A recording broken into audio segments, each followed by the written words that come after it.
আসসালামু আলাইকুম। আমি ডাক্তার তায়েব ইবনে জাহাঙ্গীর। আমি একজন মানসিক রোগ বিশেষজ্ঞ।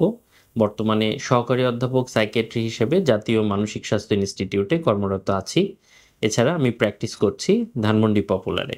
বাইপোলার ডিসঅর্ডার একটি মানসিক রোগ যা একজন ব্যক্তির মেজাজ, শক্তি এবং কার্যক্ষমতার চরম পরিবর্তন ঘটায়। এই অবস্থাকে আগে বলা হতো ম্যানিক ডিপ্রেসিভ ইলনেস। এই রোগে আক্রান্ত ব্যক্তিরা তীব্র ইমোশনাল উত্থান পতন অনুভব করে। যখন তীব্র আবেগীয় উত্থান হয় এটিকে আমরা বলি ম্যানিক। আর যখন আবেগের একদম চরম পতন হয় তখন আমরা এটিকে বলি ডিপ্রেসিভ।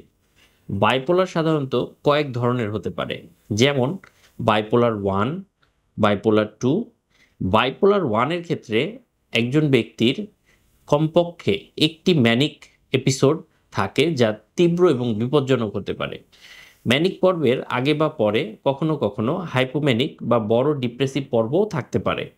ম্যানিক পর্ব এতটাই গুরুতর হতে পারে যে ব্যক্তির হাসপাতালে ভর্তির প্রয়োজন হতে পারে। বাইপোলার 2-র ক্ষেত্রে ব্যক্তির কমপক্ষে একটি বড় ডিপ্রেসিভ পর্ব থাকে এবং কমপক্ষে একটি হাইপোম্যানিক পর্ব থাকে। এখানে ম্যানিক পর্বের মতো তীব্রতা থাকে না, তবে ডিপ্রেসিভ পর্বগুলো দীর্ঘস্থায়ী হয় এবং ব্যক্তিকে দুর্বল করে তুলতে পারে। কখনো কখনো এটি সাইক্লোথাইমিক ডিসঅর্ডারও হতে পারে। এই অবস্থায় একজন ব্যক্তির কমপক্ষে 2 বছর ধরে অনেকগুলো হাইপোম্যানিক এবং ডিপ্রেসিভ উপসর্গের অনুভব হয়। তবে এই উপসর্গগুলো বাইপোলার 1 বা বাইপোলার 2 এর মতো এত বেশি মারাত্মক হয় না। চলুন আমরা একটু জেনে আসি বাইপোলার রোগের লক্ষণগুলো কী কী, উপসর্গগুলো কী কী। বাইপোলার রোগের লক্ষণগুলো সাধারণত 2টি পর্বে বিভক্ত থাকে, যেমন ম্যানিক, হাইপোম্যানিক এবং ডিপ্রেসিভ। ম্যানিক এবং হাইপোম্যানিকে যেটা হয়, অতিরিক্ত খুশি বা আনন্দ চলে আসে এবং তীব্র উত্তেজনা তৈরি হয় ব্যক্তির মধ্যে। আত্মবিশ্বাস অনেক বেশি হয় এবং আত্মমর্যাদা অনেক বেড়ে যায়। নিজেকে অনেক বড় মনে করে, যে কোনো কিছুতেই অনেক হাই হয়ে যায়। তার ঘুমের প্রয়োজনীয়তা কমে যায়। আগে যেভাবে সে ঘুমাতো তার চেয়ে অনেক অনেক কম ঘুমিয়েও সে প্রতিদিন কাজ করে যায়। স্বাভাবিকের চেয়ে কথা বেশি বলা শুরু করে, প্রয়োজনের অতিরিক্ত কথা বলে, অনেক বেশি কথা বলে, তাকে থামানো যায় না এবং তার সাথে কথা বলতে গেলে সে অন্য কাউকে কথা বলতে দেয় না। অনেক দ্রুত চিন্তা করে, খুব দ্রুত একটা বিষয় থেকে আরেকটা বিষয়ে চলে যায়। সহজেই তার মনোযোগ হারিয়ে যায়। একটি কাজ করতে করতে হঠাৎ করে মনোযোগ অন্যদিকে চলে গেল, সেই কাজ করতে করতে মনোযোগটা আবার আরেক দিকে চলে গেল। কখনো কখনো এই রোগীগুলি ঝুঁকিপূর্ণ আচরণ করে, যেমন অতিরিক্ত খরচ করে, বেপরোয়াভাবে গাড়ি চালায় বা কোনো অপ্রত্যাশিত সেক্সুয়াল বিহেভিয়ারে জড়িত হয়ে যায়। ম্যানিক পর্বের লক্ষণগুলি ব্যক্তির দৈনন্দিন জীবনে মারাত্মক সমস্যা সৃষ্টি করে এবং প্রায়ই হাসপাতালে ভর্তির অবস্থা তৈরি হয়ে যায়। হাইপোম্যানিক পর্বটি ম্যানিক পর্বের চেয়ে একটু কম তীব্র হয় এবং সাধারণত হাসপাতালে ভর্তির প্রয়োজন হয় না। এগুলি গেল ম্যানিক এবং হাইপোম্যানিক পর্বের লক্ষণ। অপরদিকে এই বাইপোলার রোগেরই ডিপ্রেসিভ পর্বে যেটি হয়, অতিরিক্ত দুঃখ, শূন্যতা, হতাশা বোধ হয়। সব কিছুতেই আগ্রহ হারিয়ে ফেলে, ক্ষুধা এবং ওজনের ব্যাপক পরিবর্তন হয়।